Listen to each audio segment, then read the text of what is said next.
Good morning. This is Axel Merk, President and Chief Investment Officer of Merk Investments, with my morning update. Today is going to be an interesting political day. As you may have heard, the governors of Western states, California, Oregon, and Washington, are going to have a press conference announcing how they will cooperate, and maybe we'll give some indications of how they'll open up the economy. And at the same time, on the East Coast, you have, I seems under the leadership of Governor Cuomo of New York, several eastern states that will do and continue to do the same thing. In the meantime, you got President Trump, who wants to ensure that he is considered to be in charge of everything. And so let's try to look through the politics of that and emphasize and figure out what progress is going to be made. A lot of people have pointed out that ultimately the question is whether we'll get the economy to open up and what sort of setbacks we'll get. Um, just before I got on the air, there was talk about how tens of thousands more test kits will be delivered to New York and so forth. And one of the nation's largest testing centers can process something like 50,000 tests a day now. All these numbers will continue to be need to be ramped up. And then, of course, we need to figure out the antibody testing as well. So there's a lot of pieces that still need to get into place, and we'll get setbacks. If you look around the globe, and again, as you're well aware, I'm not a medical expert, but looking at these exponential charts that we've all become such experts at reading now, Russia in particular is of concern, but also Mexico is one of the countries. And the reason why I single out Mexico is because of the harvest. There is a risk, a non-negligible risk, that the borders will be shut for migrant workers.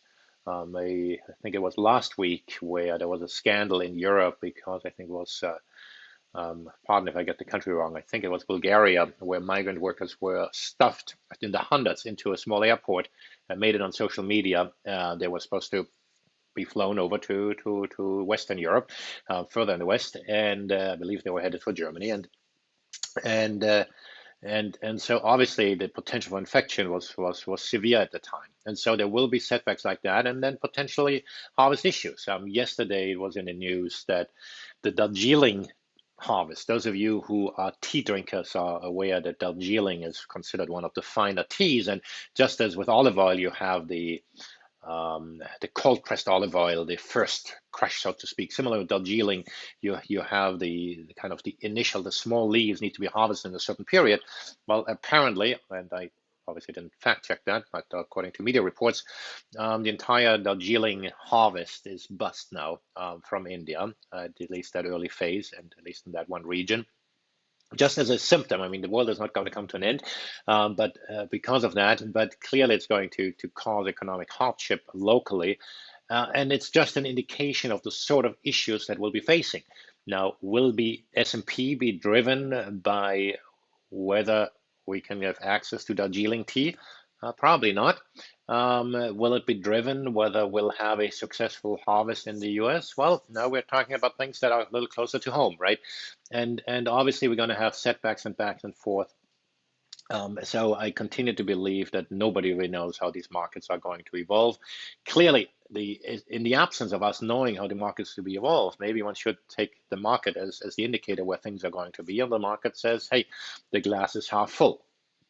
There will be setbacks along the way. One of them I heard in the news this morning, for example, or yesterday was in the news that Amazon, and this is not an investment recommendation, Amazon, of course, will again fulfill packages for third-party sellers. They have suspended that, and part of the reason they were suspending it is because of the immense demand for what they deemed essential goods, but also because they have had disruptions in their own workforce because of people being sick. Obviously announced that they're going to hire many, many people, over 100,000 people. Now, with some hiccups, that's been working.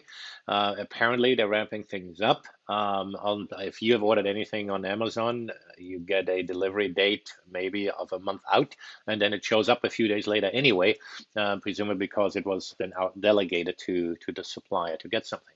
But around the globe, again, there are similar and other challenges. a German court ruled that certain delivery services were not allowed to live on Sundays.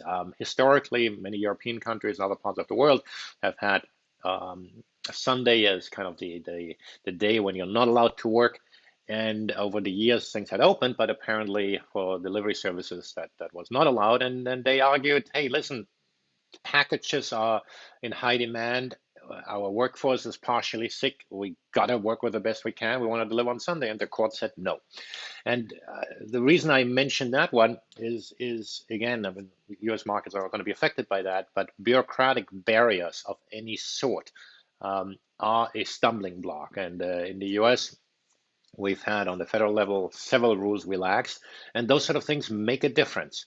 Those things that in good times you can rely on your cultural habits of how you want to do things, but in a crisis it might be helpful to relax some of these rules to just take care of essentials.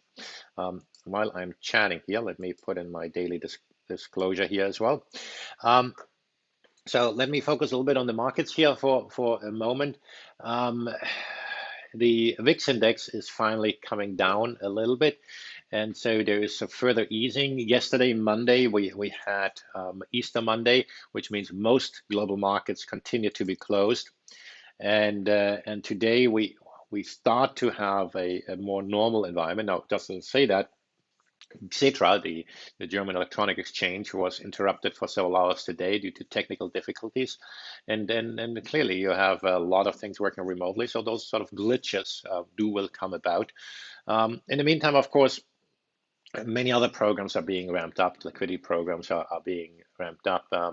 The IRS says they will be able to deliver checks. And if you're an individual looking for a check, if you go to the IRS website, if they don't have your bank account information, there are some buttons you can press to add, once you've identified yourself, your bank account information. And so apparently that's a way to get to the money easier.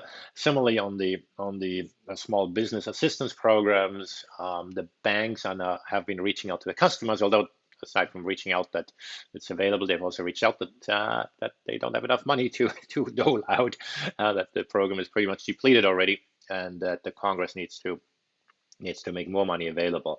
But still, those sort of programs are ramping up. The real big issue is really of the length of the shutdown, what will happen, and who will get the job back. And I would be extremely surprised if consumption patterns don't change, if the sort of businesses don't change that want to, or that one wants to have. And so with that, it takes a while for the recovery to happen. And similarly, of course, on the slowdown, right? Consumers are shell shocked. If you take the Great Depression as any guide, now obviously that lasted much longer, but it took a while. It took a while for people to, or decades actually, for people to be as gung ho about consuming. You're faced with a shock, you know you don't have enough savings and so forth. And so a lot of that depends on the confidence, on the how confident people are to that the government has taken proper precautions, so the next time a virus comes up, we'll be okay. Will people attend sporting events and so forth? I mean, those any one of these sectors don't add up maybe to too much of the economy as a whole, but if you take several of these sectors together, they do have an impact, do make an impact, and so forth. Now, all that said, in a recession, you have the weaker players fail, and you have an opportunity to have new businesses come back up. And if the regulatory environment is such to make it easy for business formation, then there could be um, a roaring back of the economy. Although when I say that, I'm thinking about the medium term, not the short term. So I continue to remain skeptical that we're going to go back to quote unquote normal anytime soon. At the other end of the spectrum, yes, the government is the government, the stock market is a discounting mechanism. So with that said, obviously we cannot give specific investment advice. We cannot by regulation. If anybody would like to talk about their particular situation in more detail, you can reach out to us. We have a small separate accounts business these days that where we will evaluate whether we can work with you. But the important thing I believe for anybody is to stick to a process. This is not the time to experiment unless you're the experimental type, and then then feel free to do that. Anyway, with all that said, dollar is weaker today, and that was one of the things Bernanke said, by the way, in the Brookings Institute. You can find that on YouTube. Gave his assessment of the situation, and he indicated that the dollar is way too strong. The question is whether Powell shares that view. It's certainly the view in the context of the squeeze that happened that caused the disruptions earlier, where people were scrambling for dollars. The question whether it affects policy. In my assessment, it will be in the back of their head.